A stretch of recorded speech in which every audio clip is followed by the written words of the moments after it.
வணக்கம். நான் ஸ்ரீரங்கம் ரவி உங்களோட பேசிட்டு இருக்கேன். இது செப்டம்பர் மாதத்திற்கான பலன்கள். மேஷ ராசி.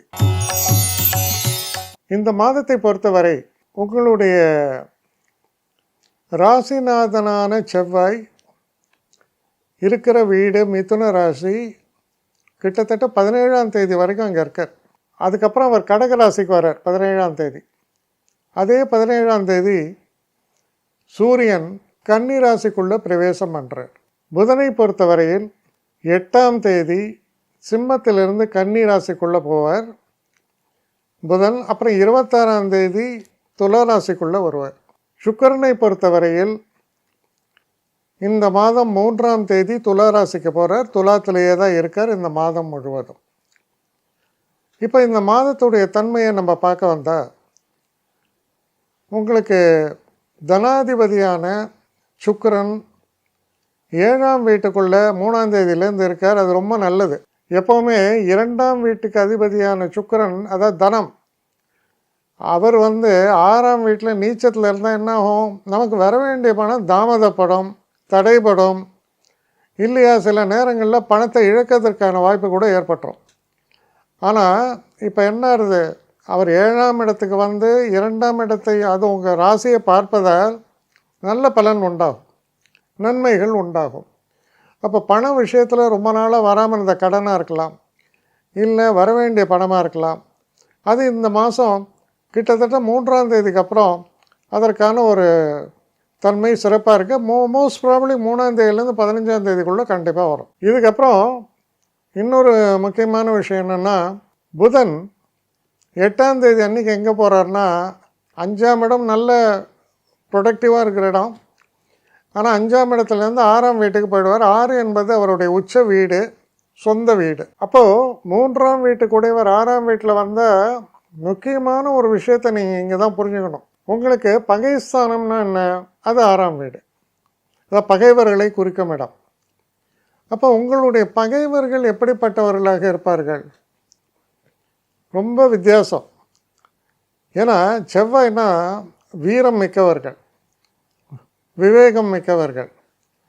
அப்போ நீங்கள் வீரமாக இருக்கும்போது உங்களை எதிர்க்கணுன்னா இன்னொரு வீரனாக இருக்கணும். ஆனால் உங்கள் பகைவரெலாம் அப்படி இருக்க மாட்டான். இவரை நம்ம நேரம் எதிர்த்தோன்னா பிரச்சனை. ஸோ பின்னால் வேலை செய்கிறவனாக இருப்பான்.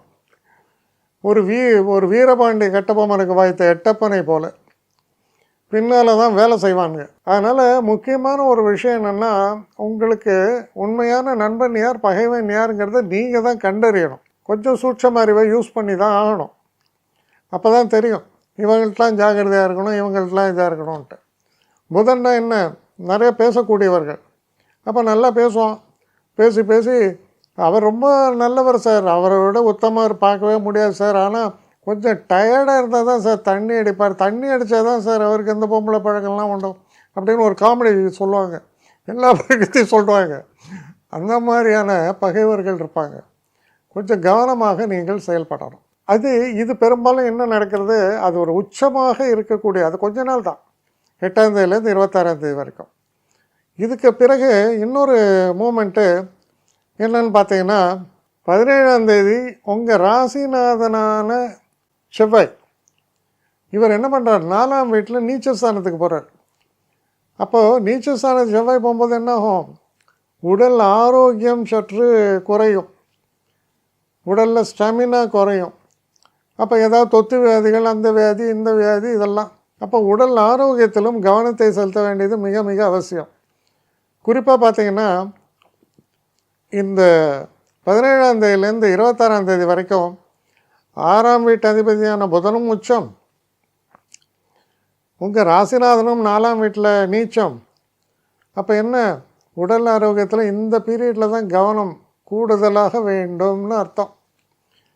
அப்போ இந்த நேரத்தில் ஏதாவது ஒரு ஆப்ரேஷன், மேஜர் ஆப்ரேஷன், அது இதெல்லாம் வந்தால் கொஞ்சம் யோசித்து அதை கொஞ்சம் தள்ளி போட்டு செய்யலாமான்றதை பற்றி திங்க் பண்ணுங்கள். அதே நேரத்தில் சூரியன் 5ஆம் இடத்துக்குடைய சூரியன் 6ஆம் இடத்துக்கு போகிறது பகைவர்களை வெல்லக்கூடிய ஒரு தைரியத்தையும் சூழலையும் உங்களுக்கு உருவாக்குவது மிகவும் சிறப்பான விஷயம். 6ல் சூரியன்னா பகைவரிடம் வெற்றி.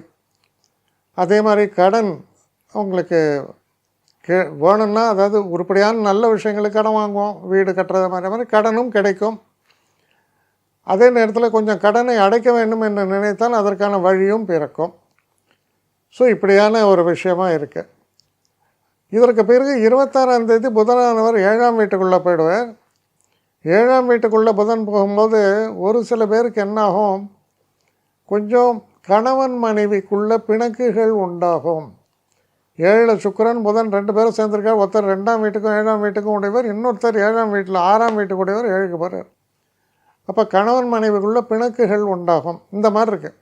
அப்போ இந்த மாதம் எல்லாமே ஒரே சீராக போகிறதா இல்லை, நிறைய மாற்றங்கள் இதெல்லாம் வருதுனால இந்த மாதத்தில் கூடுமான வரையில் நம்ம உடல் ஆரோக்கியம், பகைவர்களால் வரக்கூடிய தொல்லைகள், அப்புறம் கணவன் மனைவிக்குள்ளே வரக்கூடிய பிணக்குகள், இது எல்லாத்துலேயும் நீங்கள் கொஞ்சம் கூடுதல் கவனத்தோடு செயல்பட வேண்டிய ஒரு மாதமாக இது விளங்குகிறது.